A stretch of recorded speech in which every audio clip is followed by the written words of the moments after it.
O frio que escorre pela nuca quando lemos certas manchetes não é apenas medo, é um fascínio perverso que nos prende, uma força magnética que arrasta os olhos para o abismo da violência humana. Por que somos tão atraídos pelo grotesco, pelo crime real que mancha as páginas da história?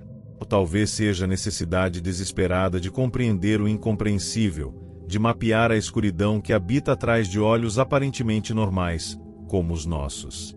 Ou talvez seja um teste mudo, uma forma de confrontar o mal a uma distância segura, perguntando-nos, num sussurro interior, e se fosse comigo? E essa atração mórbida, essa curiosidade que nos faz devorar detalhes de tragédias alheias, é a raiz podre de onde brotam as histórias mais perturbadoras. Histórias que não se contentam em relatar o fato cru, mas que tecem a realidade com os fios negros da ficção, transformando o crime documentado em pesadelo palpável. Imagine o cenário conhecido, a casa da esquina que aparece no jornal local, o bosque onde caminhantes encontraram algo que não deviam. O agora, infunda nesse lugar comum uma atmosfera que não estava lá nos arquivos policiais, uma névoa intencional, sombras que se movem com malícia própria, ecos que não são do vento. O assassino real, cujo rosto sorria em fotografias antigas, ganha contornos sobrenaturais, motivações que mergulham em loucuras ancestrais, ou talvez seja apenas um instrumento de uma força mais antiga e mais faminta. É nesse entrelaçamento que reside o terror único, a inquietação que persiste muito depois de a página ser virada ou a tela escurecer.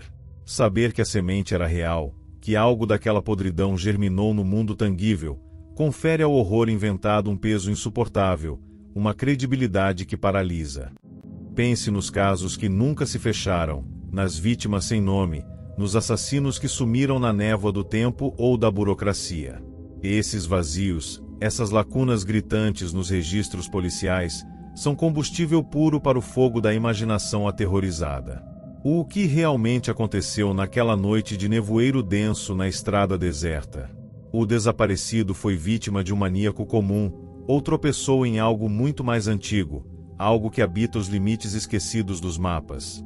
A incerteza é um terreno fértil onde o medo cresce descontrolado, pois nossa mente, na ausência de respostas, preenche os espaços com as piores possibilidades, com demônios muito mais eficientes que qualquer criminoso humano.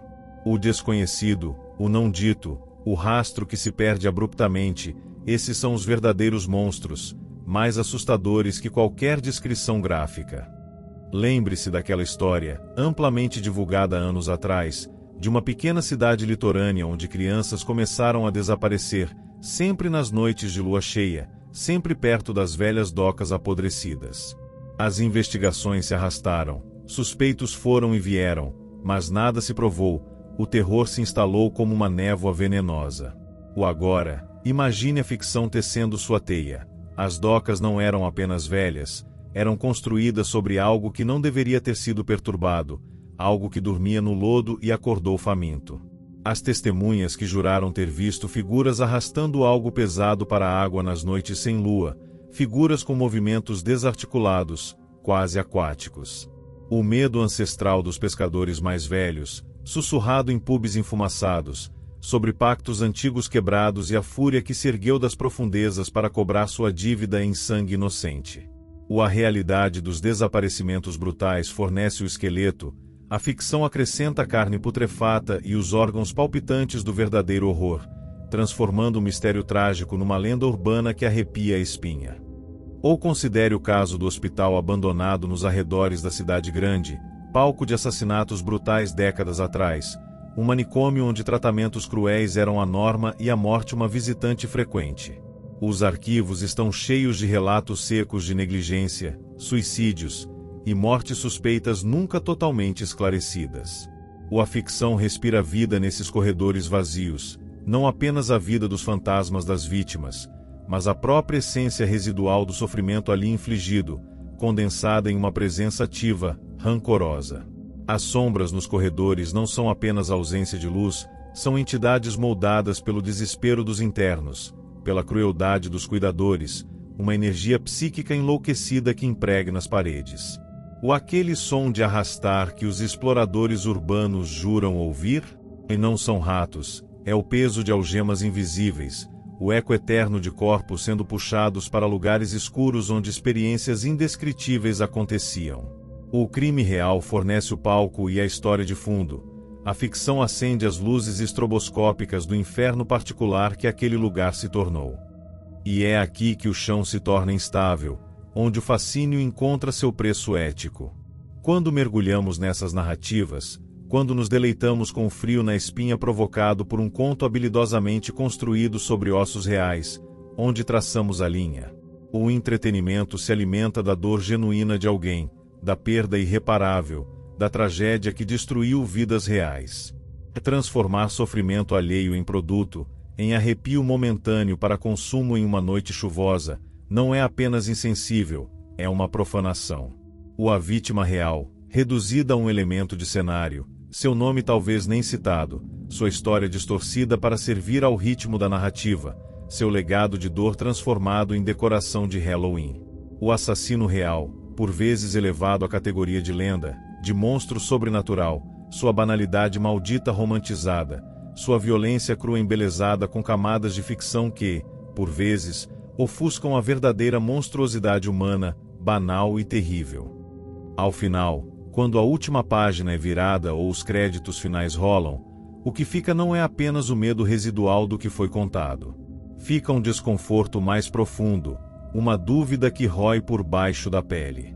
Ficamos perturbados não apenas pela história, mas pela facilidade com que consumimos essas narrativas, pela nossa própria sede pelo macabro enraizada em eventos reais. Questionamos os limites do que consideramos aceitável em nome do entretenimento. E, mais assustador ainda, questionamos os limites do próprio mal. Se a realidade já pode gerar horrores tão indizíveis, que monstros verdadeiramente inenarráveis poderiam existir nas sombras que nossa imaginação, alimentada por esses crimes, é capaz de conceber? A linha entre o fato documentado e a ficção aterrorizante se dissolve, e ficamos sozinhos no escuro, perguntando o que, afinal, é mais horrível, o que sabemos que aconteceu, ou que nossa mente, impulsionada por esse conhecimento, é capaz de inventar para nos assombrar? O verdadeiro terror reside nessa dúvida persistente, nessa fronteira borrada onde os crimes do homem se encontram com os pesadelos da nossa própria criação, e não sabemos mais distinguir de onde vem o frio que agora habita permanentemente nossos ossos. A próxima história real que você ler, a próxima manchete que o atrair, virá carregada desse peso novo, dessa ressonância sinistra. Você não conseguirá evitar de se perguntar, enquanto os detalhes sórdidos se desenrolam diante de seus olhos, que pesadelo alguém, em algum lugar, está tecendo a partir dessa mesma semente podre de realidade. E se essa narrativa ficcional, por mais absurda que pareça, estiver mais próxima de uma verdade insuportável do que os meros fatos policiais conseguem capturar? Esse pensamento, esse desconforto que mistura culpa, fascínio e um medo primordial do desconhecido, é o legado mais duradouro e perturbador dessas histórias de terror nascidas do crime real. Elas não terminam quando o livro se fecha, elas ecoam, se infiltram na nossa percepção do mundo, deixando-o permanentemente mais sombrio, mais carregado de possibilidades aterrorizantes. O mundo lá fora, o mesmo que você habita, nunca mais parecerá completamente seguro, completamente compreensível. Cada sombra alongada ao entardecer pode conter um eco de um crime passado, ou presságio de um horror ainda por vir, inventado ou real, a linha já não importa mais. O que importa é o frio que veio para ficar.